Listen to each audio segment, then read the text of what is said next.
My parents went to Italy with my sister after my car accident. We were going to Rome for pleasure. Don't call me. My name is Isabella, and I never thought that at 27, I would be the one holding everything together. Most people my age are focused on their careers or trying to figure out their lives, but here I am, trying to manage my affairs and pay for almost all of my family's needs. Isabella dear, today we received the bill for Katie's therapy. My mom's voice crackled over the phone last Sunday. It was the same conversation we'd been having for months. I know you've already helped so much, but I sighed, opening the banking app and wedging the phone between my ear and shoulder. How much this time, Mom? How did we get to this point? The story is simple, but experiencing it was far from easy. My sister, who is a few years older than me, experienced what Mom calls a career slump, a mild way of putting it. In reality, Katie had a complete breakdown when she didn't get the promotion she was expecting. Instead of handling it professionally, she quit on the spot, burning bridges faster than a wildfire. I can't believe they chose Brina over me, she sobbed into my shoulder that day. I listened to her complaints, thinking she would calm down in a couple of weeks and maybe even find a better job. But that didn't happen. For 7 months, she processed her emotions, and then for another 7 months, she applied only for special job openings. That's how my parents explained her unemployment. Meanwhile, I made sure their bills were paid, the fridge was stocked, and Katie could see her therapist 4 times a week.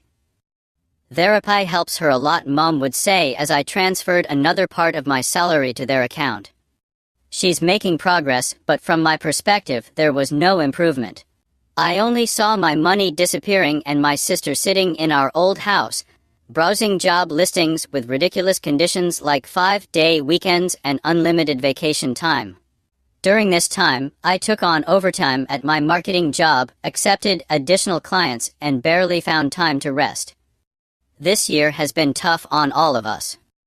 I saw the stress affecting my parents. Mom's worry lines deepened, and Dad's shoulders slumped lower. Every time Katie rejected another job for not being good enough, I saw the toll it took on them. Looking at their tired faces, I realized we all needed something good to look forward to. That's when I decided to plan a trip to Rome, just for the 3 of us.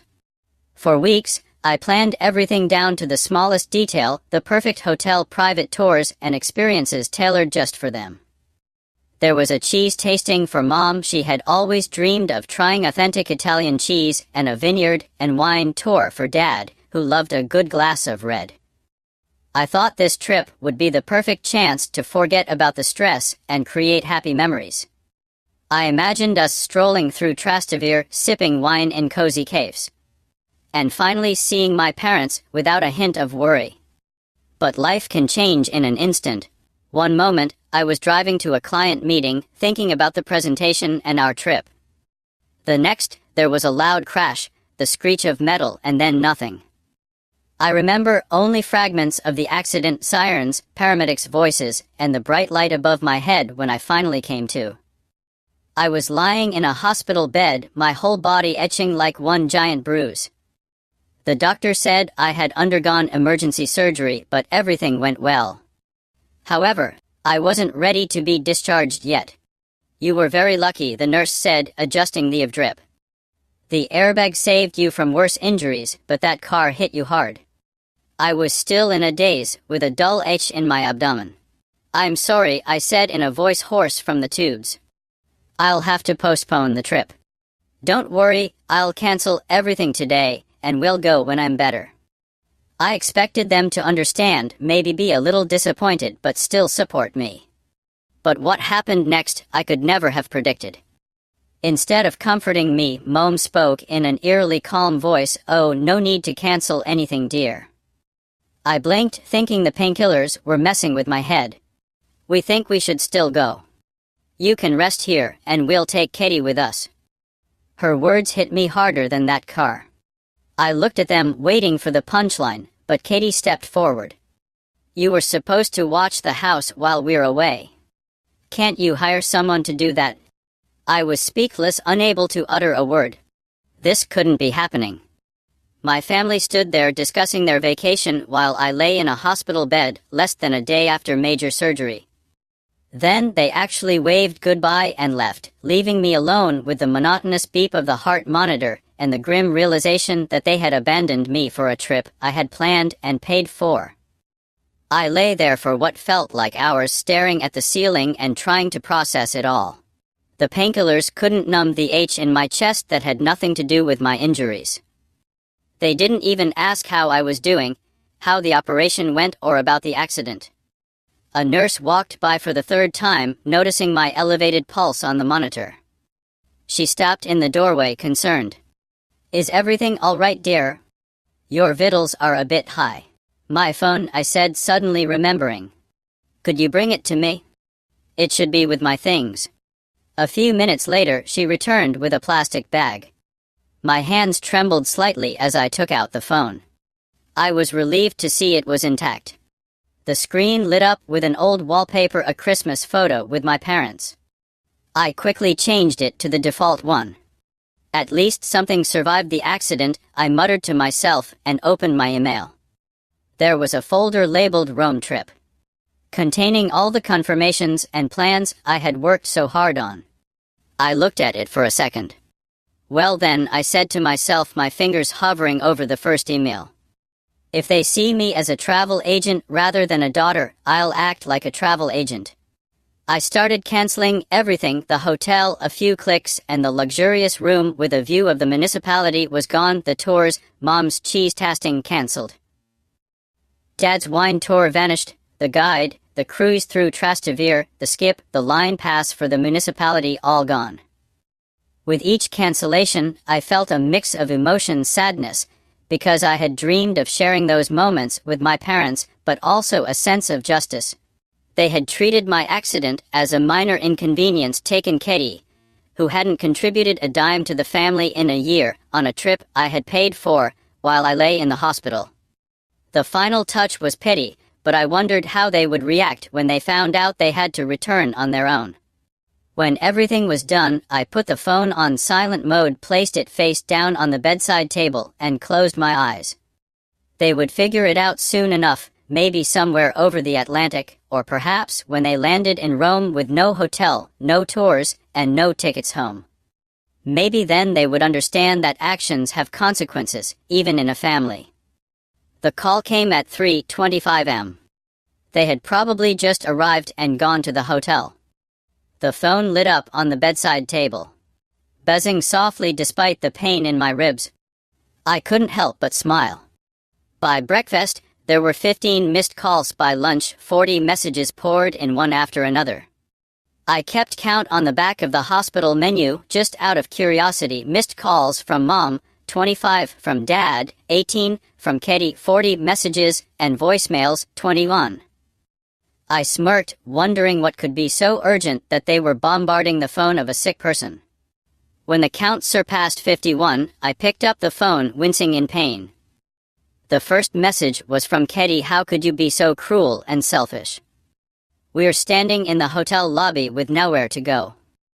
You're heartless." Then from Mom, "Isabella, I am so disappointed in you. This is not how you treat family. We never did this to each other. I don't understand why you're doing this to us, your parents." I looked at the screen, shaking my head. Now they were talking about family. I couldn't help but laugh, even though it hurt my stitches. "We never did this to each other, seriously. What about leaving your injured daughter in the hospital for a vacation she paid for?" Dad's messages were shorter but just as demanding. "Fix this." The nurse, noticing the incessant buzzing, walked in with a stern expression. "This is a hospital, not a call center. Your family needs to stop calling so you can rest." I nodded, feeling a pang of guilt. "I'm sorry, I'll turn it off." As I reached for the phone, another message from Katie popped up, particularly nasty, blaming me for ruining everything. Just then, Olivier walked in with a serious expression. "Miss Wilson, your phone has been ringing for hours. This is a hospital, and we need quiet for the patients." I blushed with embarrassment, unable to find the words to explain. "I'm sorry, doctor," it's just before I could finish. he picked up the phone and answered it himself. "Hello, this is Olivier from Memorial Hospital. Please stop calling your daughter. She needs rest. She has another surgery coming up." I could hear Mom's shrill voice even from across the room. "I don't care about the surgery. Put my daughter on the phone. She needs to fix what she's done." Olivier's face darkened with disbelief and then anger. He hung up without a word and turned to me. "I'll take this until after your surgery. You need to focus on your recovery, not this nonsense." I nodded, feeling a mix of gratitude and shame. The days that followed were a blur of painkillers and sleep. Without the phone, I had no idea what was happening with my family in Rome, but the silence was strangely healing. On the fourth day after the surgery, Karen from marketing stopped by with contraband. "We brought the good stuff," she whispered with a smile.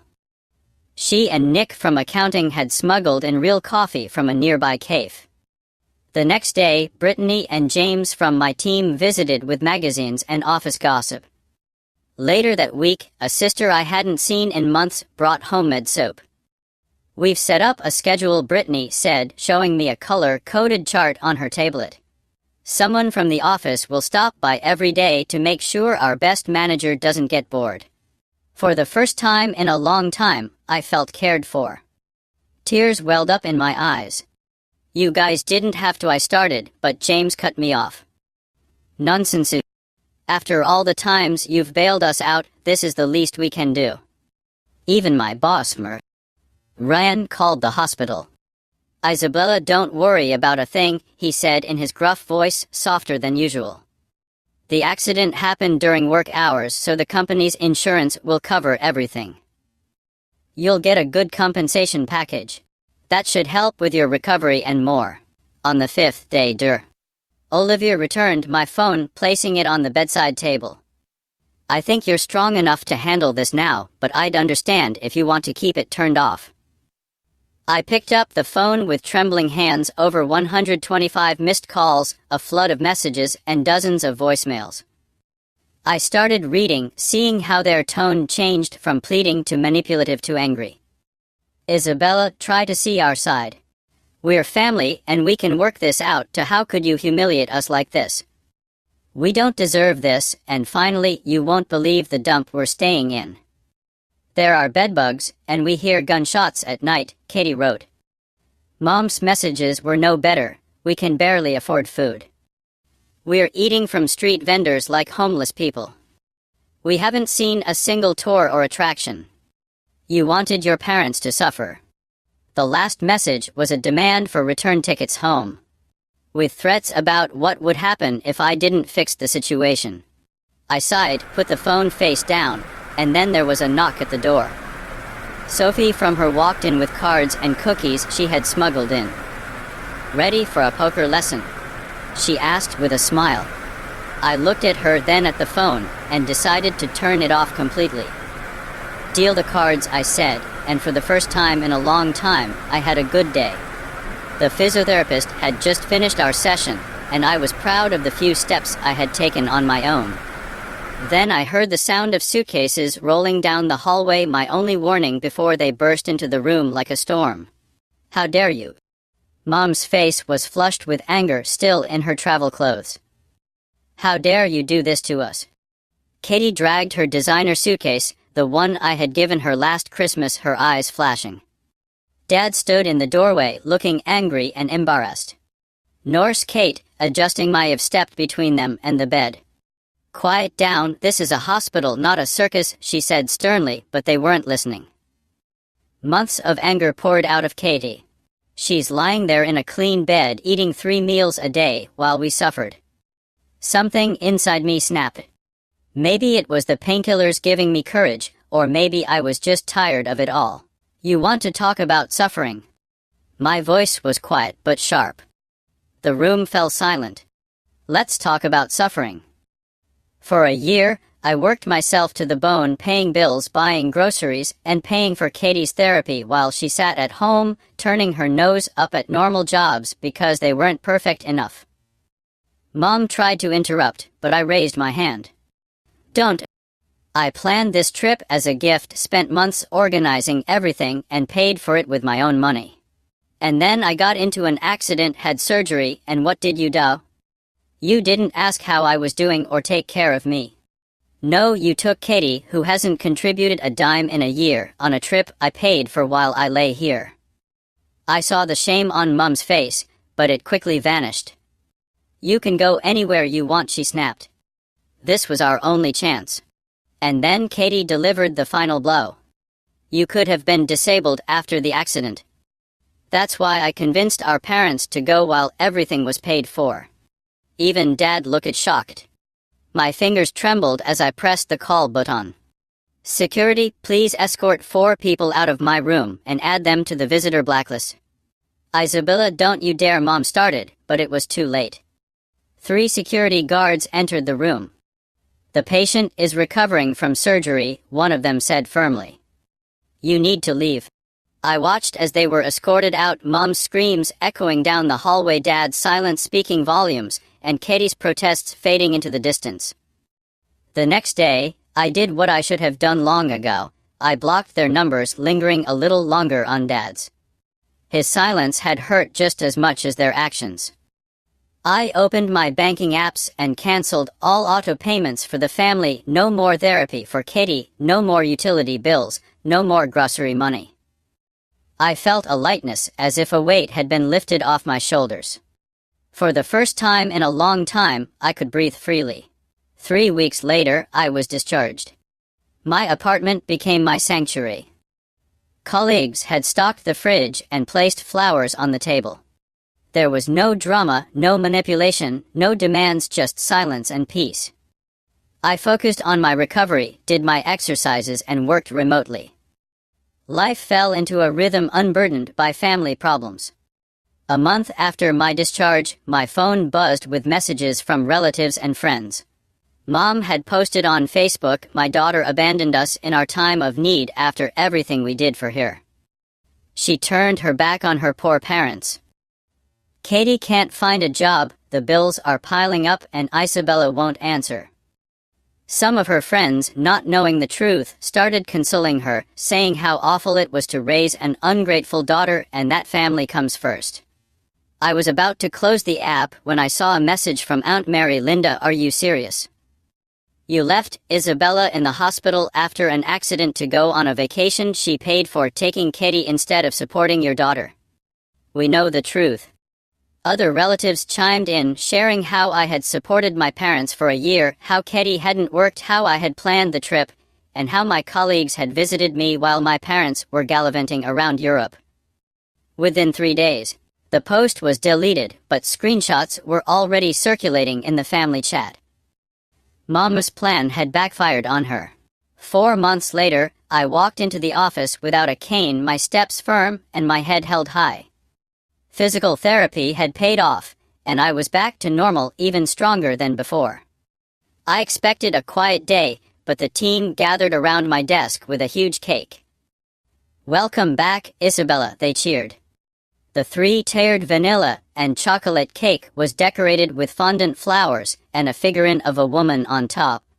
Tears welled up in my eyes as Karen hugged me and Nick started cutting the cake. "This is for you," Brittany said, handing me an envelope from the insurance company. I opened it in front of my colleagues and nearly dropped it. The compensation amount was staggering. That night, with a slice of cake, I opened my laptop and started searching for a trip. I booked the same hotel in Rome 4 months in advance for one person. I smiled as I confirmed the booking, arranging tours for myself, the cheese tasting, the wine tour, the guided walks, everything I wanted, without compromises. My phone buzzed with more attempts from my family to contact me, but I ignored them, focusing on the confirmations pouring in. The thought of the trip filled me with joy. I closed the laptop and walked to the window, looking out at the city lights. 3 more months, and I would be in Rome, strolling, dining in cafes, and creating my own memories on my own terms. The phone buzzed again with another call, but I didn't look. I closed the laptop, smiled, and started deleting old family photos from my gallery. It was time for new snapshots, new adventures, and the family I chose, friends, colleagues, and kind people. I had learned the hard way, but planning my own trip, I knew I would never forget it.